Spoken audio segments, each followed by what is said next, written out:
पे गाड़ी नहीं चल रही है, गाड़ी नहीं हो पा रही है गर्मियों के दिनों में। 6 महीना काम चलता है, 6 महीना पानी पर्याप्त नहीं है, या फिर होनी चाहिए। और आगे बढ़े तो कवर्धा के नज़दीक आते आते समनापुर और उसके बाद में रेंगा खाल के बाद में लगभग 100 फीट मेरे ख्याल से वहाँ से चालू हो गया था बोरवेल। मतलब 60 फीट 70 फीट में पानी मिल रहा है, 100 फीट में चालू हो रहा है, 150 फीट के बोरवेल किए हुए। फिर और आगे बढ़े कवर्धा में पता चला 600 फीट का बोरवेल है, और आगे 800-1000 तक का हुआ है। अरे बाप, मेरे ही मोहल्ले में रामनगर जैसे, रामनगर, हाँ रामनगर जरा से जो राजनांदगांव। कितने फीट का बोरवेल बता रहे हैं? वहाँ 850, 1000, 1200 काम उससे पानी थोड़ी निकलेगा।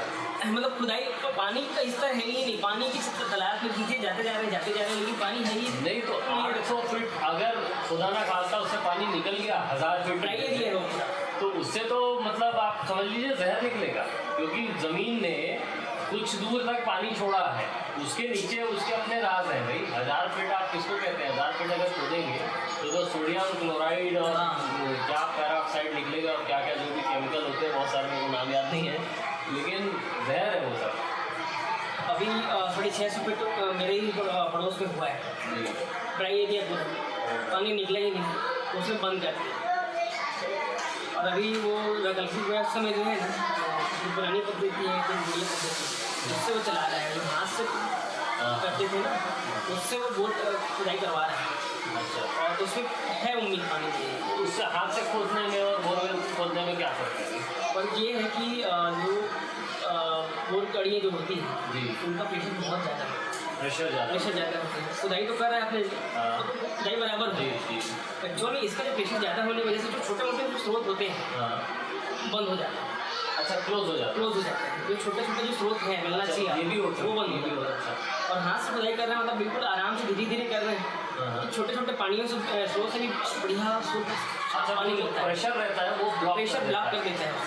अच्छा, तो ये हाथ से खोदने में नहीं होता। हाँ, प्रेशर है ही नहीं, मेन पावर है, मशीन पावर है। धीरे धीरे खुदाई चलती है। धीरे धीरे एक दिन में 5 फीट से 7 फीट खुदाई करते हैं, मतलब बिल्कुल अपना जैसा आराम मशीन लेके काटते हैं ना, उसी तरह काट के बाहर निकालते हैं। और ये क्या करते हैं, खुदाई करते हैं, उसको प्रेशर डालकर मिट्टी जो नीचे गई काफ़ी प्रेशर है, उसको बाहर निकालने के लिए डालते हैं, प्रेशर डालते हैं, तो मिट्टी जब आ रही है जहाँ जहाँ मिलेगी घुस जाएगा। वो जैसे ब्लॉकेज हो जाता है, ब्लॉकेज में पानी जो है वहाँ कम, तो जब बड़ा स्रोत है वो बस मिलता है, छोटा स्रोत नहीं मिलता। मेरे यहाँ खुद मैं अपने घर में कराया हूँ उसी हैंड मिल से, तो हैंड वाले में जो है 170 फीट टोटल खुदाई हुई है। पानी मुझे मिला था करीब 85 फीट, और अभी मेरा मोटर डाला हुआ है 60 फीट मोटर डाला हुआ है। पानी का लेवल 15 से 20 फीट जी, और लेवल 15 से 20 फीट 15 से 20 फीट पानी है। आप मतलब बहुत गाँव की बात कर रहे हैं? मेरी गाँव है रामनगर में। रामनगर कहाँ पड़ता है? कवर्धा में। अच्छा, ये स्थिति है कि एक एरिया ड्राई है, उसके जस्ट बगल में पानी है, फिर से ये एरिया नदी का भी असल में ग्राउंड है, नदी के नीचे जो पानी है। हाँ, भूगर्भीय जल का ही कारण है। असल में इस चीज़ को मैं भी फील कर रहा था कि हो सकता है वो पानी नदी के नीचे वाला हो। हाँ, राइट। वही तो जहाँ स्रोत मिल रहा है उसको पानी आ रहा है, जहाँ नहीं मिल पा रहा ट्राई एरिया। और सबसे मेन अभी कवर्धा के बच्चे में देखूँ तो सबसे बड़ा नुकसान पहुँचाया है गन्ना। किसानों के लिए आर्थिक रूप से सक्षम बनाया जरूर है, लेकिन पर्यावरण को उससे इतना ज़्यादा ह्रास हुआ है, इतना ज़्यादा नुकसान पहुँचा है।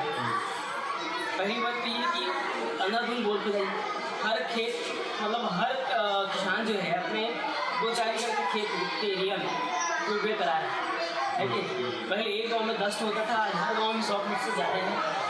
और ये गाँव के भीतर जो बसाहट है, बसाहट में 1 या 2 होता था ट्यूबवेल, अभी हर घर में ट्यूबवेल करा रहा है। अभी मैं मरपा गाँव से होकर गया, वहाँ 150 ट्यूबवेल।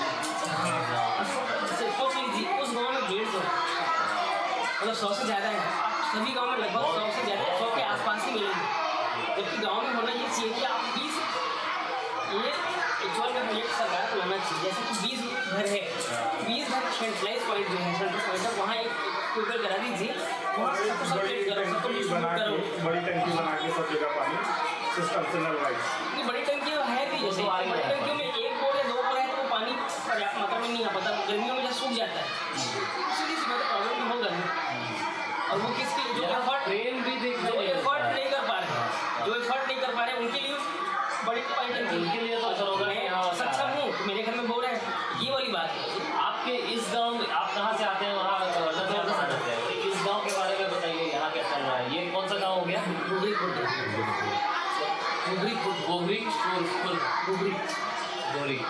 अच्छा, घुघरी खुर्द। हाँ। इस गांव में क्या स्थितियाँ हैं पानी को लेकर के? वही स्थिति है, जैसे सामान्य जगह फेस करते आ रहे हैं, वही स्थिति यहाँ भी है, वही समस्या यहाँ भी है। लेकिन एक चीज़ है यहाँ कि बाड़ी सिस्टम, तो प्रायः सभी घर में बाड़ियाँ हैं, सभी घर में घर का पानी जो है, जो वेस्टेज पानी है, जो उपयोग करने के बाद जो पानी में यूज़ है, लेकिन फिर भी पहले जिस अनुपात में होता था अभी नहीं होता, कम। पहले उनका रकबा हो सकता था 1 एकड़ 2 एकड़ में होता था। अच्छा, अभी जो शासन ने निकाला है नरवा गरवा घुड़वा बाड़ी, इसको रेलेवेंस अगर आप गांव के परिप्रेक्ष्य में देखें तो आपको क्या लगता है इसको किस तरीके से इम्प्लीमेंट करना चाहिए सरकार को?